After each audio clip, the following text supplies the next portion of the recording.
यही है। तो मैं बुलाना चाहूँगा डॉक्टर संजय जायसवाल को कि मंच पर आ जाएं।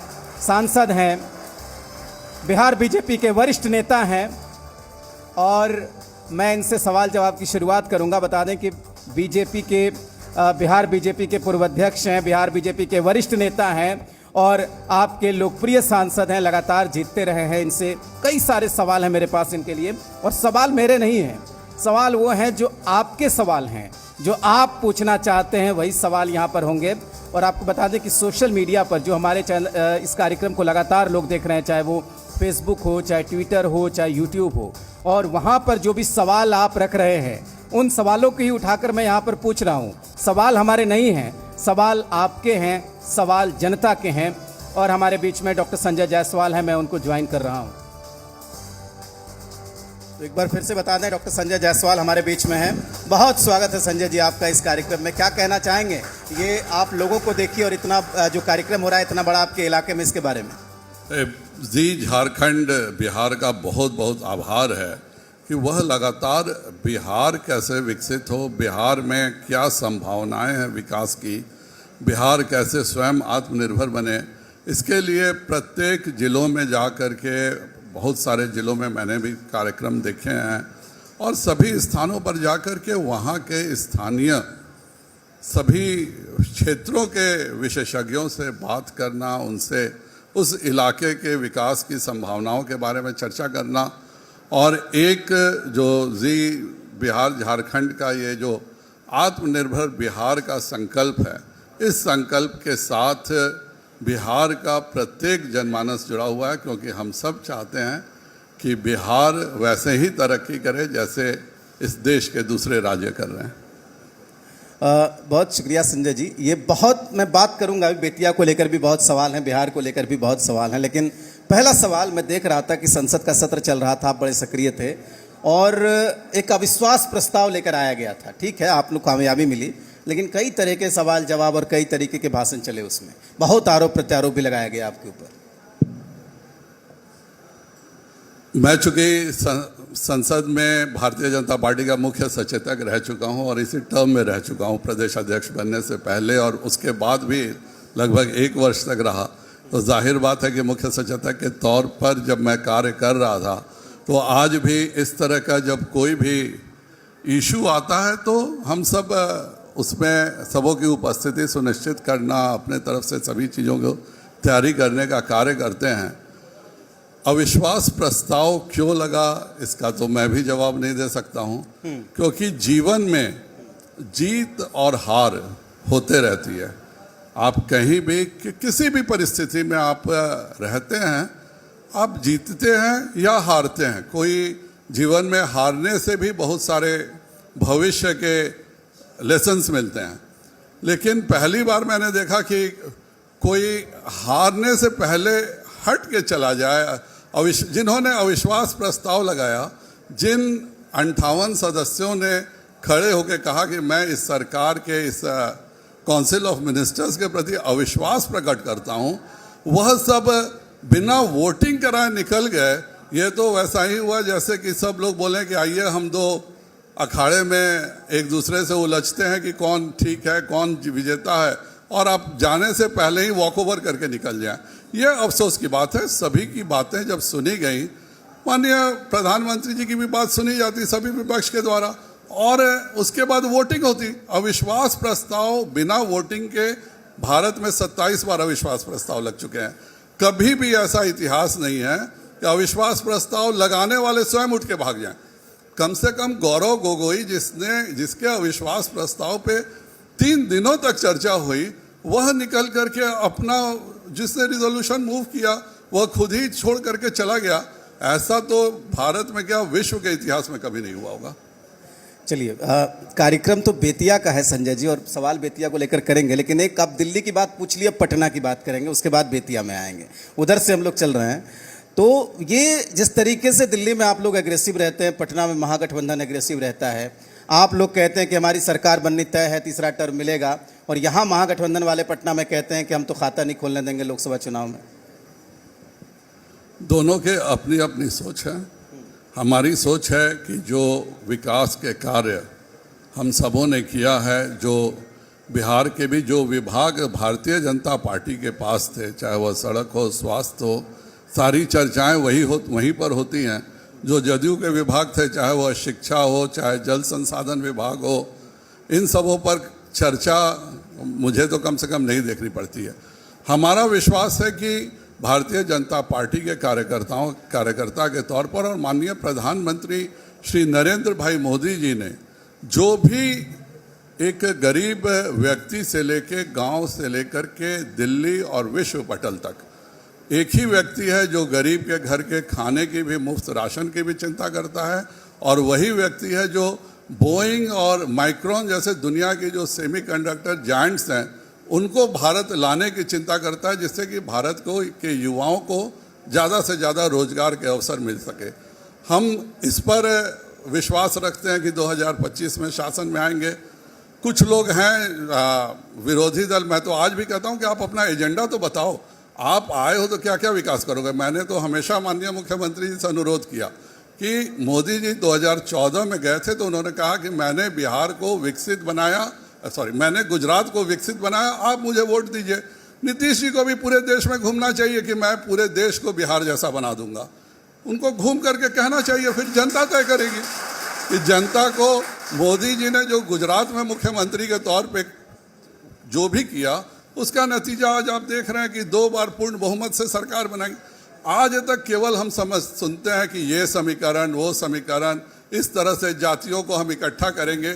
चर्चा विकास पे होनी चाहिए। यह देश जानना चाहता है। आप कम से कम अगर विरोधी दल में हैं या आप यहाँ पे सत्ताधारी दल में, अपना बताइए तो सही कि इस देश में अगर मैं प्रधानमंत्री बनूंगा तो मेरे ये एजेंडा है जो नरेंद्र मोदी जी नहीं कर पाते हैं। अफसोस की बात है कि इतने सारे तथाकथित, चाहे पटना हो, बेंगलुरु हो, अब हम अगर मुंबई में भी देखेंगे, आप सम्मेलन कर रहे हैं, सम्मेलन में कहते हैं हम सब इकट्ठे हो जाएं तो मोदी जी को हटा देंगे। भारत की जनता यह जानना चाहती है कि आप सब इकट्ठे होकर देश का क्या कल्याण करेंगे, देश के गरीबों के लिए ऐसी कौन सा काम करेंगे जो नरेंद्र मोदी जी नहीं करते हैं। अफसोस है कि कभी ये हमें सुनने को नहीं मिलता।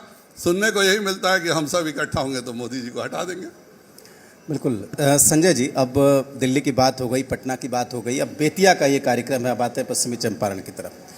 बहुत बड़ी उपलब्धि है, एक बार लोकसभा का चुनाव जीत जाना किसी के लिए भी बहुत बड़ी उपलब्धि है, किसी पार्टी के लिए भी, और बार बार जीतना तो बहुत बड़ी उपलब्धि है। अब कोई भी सवाल होगा, चुनाव सामने है, उसको लेकर ही होगा। तो कुछ बड़े काम जो आप गिनाना चाहें कि आपके सांसद के तौर पर यहाँ पर हुए हैं। मुझे लगता है कि केंद्र के जितनी भी योजनाएं हैं, आप शायद ही कोई योजना बता पाइएगा जो मैं नहीं ला पाया हूँ। मेरा नेशनल हाईवे बहुत ही जीर्ण शीर्ण स्थिति में था, पिपरा कोठी से रक्सौल, वो आज दूसरे स्तर पर है। मुजफ्फरपुर गोरखपुर की जो रेल लाइन का इलेक्ट्रिफिकेशन है, जो ये दोहरीकरण है, यह सब मेरे के द्वारा, मेरे योगदान बहुत बड़ा है। इसलिए योगदान मैं बड़ा कहता हूँ क्योंकि इसका शिलान्यास और उद्घाटन दोनों बेतिया में हुआ। मुजफ्फरपुर और गोरखपुर मेरे से बहुत बड़े शहर हैं, फिर भी जब उद्घाटन का या शिलान्यास की जब चर्चा हुई तो यह बेतिया रेलवे स्टेशन पर ही माननीय मनोज सिन्हा जी ने किया। बेतिया को ही चुना, चंपारण की धरती को ही चुना। आज ग्रीन नेशनल हाईवे तो हमारा बहुत ही अच्छी स्थिति में, आप भी आए हैं। छपवा से बेतिया भी अभी हम लोगों ने, जब नितिन जी थे तो मैंने उसका चौड़ीकरण किया। ऐसा ही ये रोड नरकटियागंज तक भी हम लोग ले जा रहे हैं। अभी पहली बार ग्रीन हाईवे बेतिया से पटना का ग्रीन हाईवे बन रहा है, नेशनल हाईवे जो 4 लेन होगा। इससे बेतिया की दूरी 30 किलोमीटर पटना से घट जाएगी। और इतना ही नहीं, एक नया ग्रीन हाईवे बनने से उससे विकास की भी बहुत संभावनाएं बनती हैं। नौतन में आज तक कोई एसएच नहीं देखा था, पहला एसएच मेरे समय आया, और आज 3 राष्ट्रीय नेशनल हाईवेज आ रहे हैं। पहला बेतिया से अरेराज होते हुए पटना, दूसरा रक्सौल से हल्दिया होते हुए, मतलब रक्सौल से दिगवाड़ा होते हुए हल्दिया, और तीसरा जो गोरखपुर से सिलीगुड़ी था। फिर मैं इसमें भी कहना चाहूँगा, आप इसका ओरिजिनल नक्शा देखिए, यह नक्शा चंपारण से होकर नहीं जा रहा था, लेकिन उस पर मैंने लग करके अपने लोकसभा में मैं लेके आया कि गोरखपुर सिलीगुड़ी एक्सप्रेसवे हर हालत में बेतिया होकर जाना चाहिए। आप पुराना नक्शा, नया नक्शा देख सकते हैं। वैसे ही आप नमामि गंगे केवल गंगा नदी के किनारे वाले शहरों के लिए है। कुछ शहर जो गंगा के साथ के ट्रिब्यूटरीज हैं, जो साथ की सहायक नदियां उन पर हैं। बेतिया एकमात्र शहर है जो नमामि गंगे योजना में लिया गया और उसका कोई भी न गंडक के किनारे है न गंगा के किनारे है। उसके बाद भी बेतिया शहर एकमात्र शहर है जो स्टॉर्म वाटर ड्रेनेज की जो बात कर रही थी 50 करोड़ का, वो नमामि गंगे की योजना है, वो हम लोग लाए। आप बेतिया की बात कर रहे हैं तो मैं जब सबसे हुआ कि 100 साल से चंपारण सत्याग्रह के पूरे हो रहे हैं तो आप क्या चाहते हैं, मैंने कहा इस शहर को सबसे ज़्यादा पानी की ज़रूरत है। जल नल की 132 करोड़ की योजना इस शहर में जल नल के रूप में माननीय प्रधानमंत्री जी ने उसको बेतिया को शहर को अलग से सौगात दिया। बिल्कुल। मेरा आप देख लीजिए रक्सौल का पहला बाईपास अगर इस इलाके में कहीं बना है तो पहला बाईपास मेरे रक्सौल, वो भी मेरे लोकसभा का क्षेत्र है। बेतिया शहर के अलावा आप कहीं भी चले जाइए, इसमें जो डिस्ट्रिक्ट टाउन्स हैं कहीं भी आपको सर्विस रोड नेशनल हाईवे पर नहीं मिलेगा। बेतिया के नेशनल हाईवे के दोनों तरफ सर्विस रोड मौजूद हैं। उसी तरह से एक साथ 3 मेडिकल कॉलेज का शुभारंभ हुआ था, शिलान्यास हुआ था। बेतिया, मधेपुरा और पावापुरी। पावापुरी माननीय मुख्यमंत्री जी का क्षेत्र आता है। मधेपुरा उस समय उनके राष्ट्रीय अध्यक्ष श्री शरद यादव जी का क्षेत्र था। बेतिया श्री जगनमोहन राय जी ने उसका उद्घाटन किया था। 2013 में पावापुरी में 8 मंजिली बिल्डिंग तैयार थी। मधेपुरा में भी पूरा बिल्डिंग का लगभग इंफ्रास्ट्रक्चर तैयार था। बेतिया में एक ईंट भी नहीं दी गई थी, लेकिन बेतिया एकमात्र मेडिकल कॉलेज था जो मेडिकल काउंसिल ऑफ इंडिया से रिकॉग्नाइज था।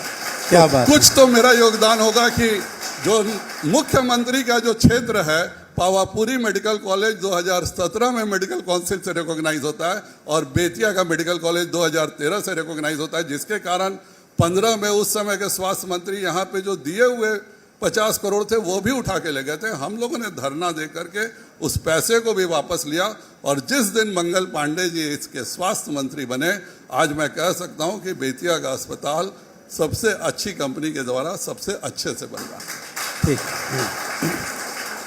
आप जिन योजनाओं को गिना रहे हैं, जिस तरीके से आप लंबी लिस्ट बना रहे हैं, बता रहे हैं कि केंद्र सरकार के सहयोग से ये मिला और आपने भी किया, फिर ये बिहार सरकार के मंत्री खासकर तेजस्वी यादव का भी स्टेटमेंट कोट करना चाहेंगे कि वो बार बार कहते हैं कि बिहार बीजेपी के नेताओं को बयानबाजी की बजाय केंद्र सरकार पर दबाव बनाना चाहिए कि वो फंड दें हमें। मेरा यही तो कहना है। अभी मनवा पुल होते हुए सेवरही के लिए मतलब तमकुही कुशीनगर होते हुए हमने नया नेशनल हाईवे और गंडक पे पुल बनाया। 2 अरब 18 करोड़ रुपए रिलीज होके हम लोग दे भी चुके हैं बिहार सरकार को कि कृपया कर भूमि अधिग्रहण कीजिए जिससे बेतिया सीधे कुशीनगर से जुड़ सके। आप भूमि अधिग्रहण करने के लिए साल भर लगा रहे हैं, इसका क्या मतलब है? एक्सप्रेसवे का जो बेतिया पटना एक्सप्रेसवे है, आज भी उसके मुश्किल से 40% हिस्से में भूमि अधिग्रहण हुआ है। आप कहिए तो सही, हिंदुस्तान का कोई भी मुख्यमंत्री अगर वह दिल्ली जाता है, उसके पार्टी का सांसद हो या उसके विरोधी सांसद हो, सभी को बुलाता है, सभी के साथ चर्चा करता है।